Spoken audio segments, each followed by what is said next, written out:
तो क्या है, देखिए काव्य का आनंद, काव्य या साहित्य का आनंद ही रस है। तो फल का हमें जो है आनंद अगर लेना होता है तो उसके रस में होता है। अगर हम मिक्सी में डालकर उसका सारा रस निकाल लें तो रस का निकालने का मतलब हमने उसका आनंद निकाल लिया और बाकी वेस्टेज फेंक दी।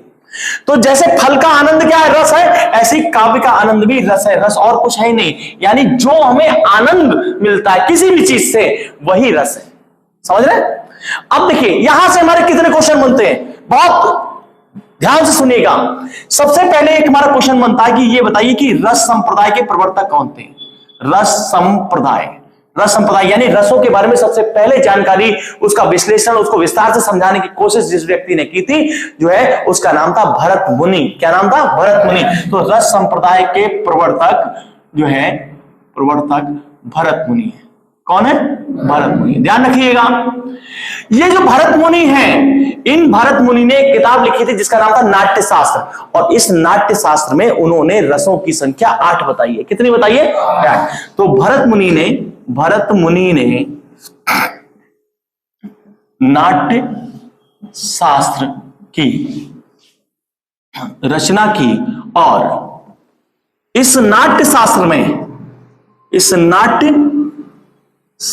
में कौन है? भरत मुनि।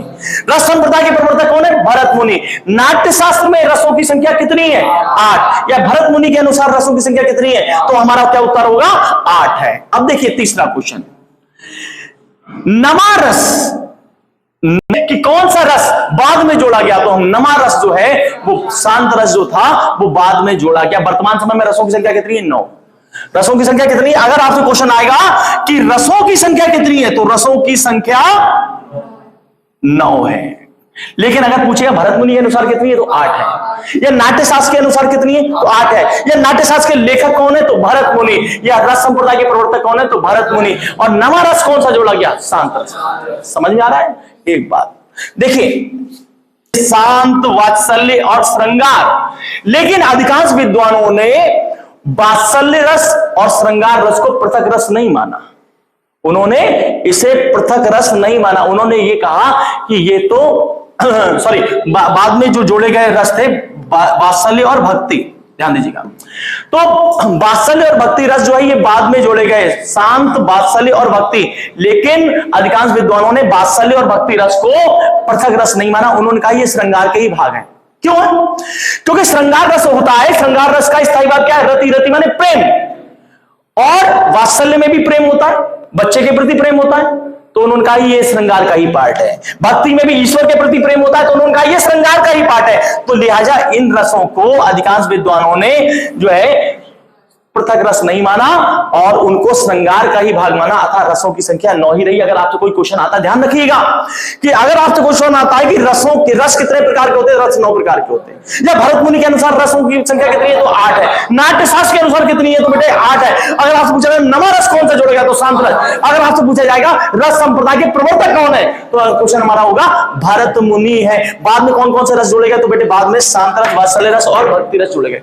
आपको बता दें इन रसों में जो सबसे ज्यादा महत्वपूर्ण रस है उसका नाम है श्रृंगार रस। क्या नाम है? श्रृंगार। इसीलिए श्रृंगार रस को रसराज कहा जाता है। रसराज का मतलब है रसों का राजा। तो किस रस को रसराज कहा जाता है? श्रृंगार रस को। तो हम यहां पर देखेंगे कि श्रृंगार रस को रसराज कहा जाता है।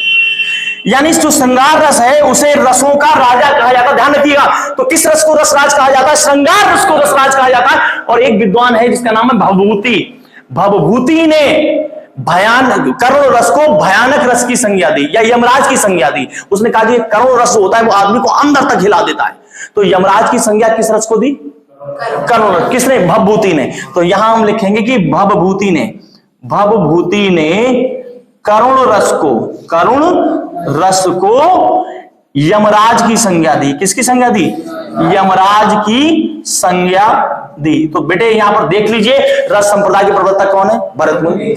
भरत मुनि ने कौन से ग्रंथ की रचना की? नाट्यशास्त्र। नाट्यशास्त्र में उन्होंने रसों की संख्या कितनी बताई? 8। जब भरत मुनि के अनुसार रसों की संख्या कितनी है? 8। जो है नमा रस कौन सा जोड़ा गया? शांत रस। और बाद में कौन कौन से रस जोड़े गए? शांत, वात्सल्य और भक्ति, जिसमें वात्सल्य और भक्ति को पृथक रस नहीं माना गया। और रसों की संख्या कितनी रही? 9 रही। रसराज किसे कहा जाता है? श्रृंगार रस को। और किस रस को? जो है भवभूति ने यमराज की संज्ञा दी, करुण रस को। और एक और विद्वान है जिनका नाम है आचार्य विश्वनाथ। क्या नाम है? आचार्य विश्वनाथ। आचार्य विश्वनाथ ने एक सूक्ति दी थी। उन्होंने कहा था वाक्यम रसात्कम काव्यम, वाक्यम रसात्कम काव्यम। ध्यान दीजिएगा। तो ये बेटे बहुत इंपॉर्टेंट है, कई बार ये लाइन पूछी जाती है कि ये किस विचारक, किस रचनाकार का कथन है? वाक्यम आचार्य विश्वनाथ। तो आचार्य विश्वनाथ ने क्या कहा था? वाक्यम रसात्कम काव्यम। क्लियर है बेटे मेरी बात? तो ध्यान रखो बेटे, अगर आपसे पूछा जाएगा कि रस क्या है, काव्य का आनंद लियो, उसका रस है। रस संप्रदाय के प्रवर्तक कौन है? भरत मुनि है। भरत मुनि ने कौन से ग्रंथ की रचना की? नाट्यशास्त्र की। नाट्यशास्त्र में भरत मुनि ने रसों की संख्या कितनी बताइए?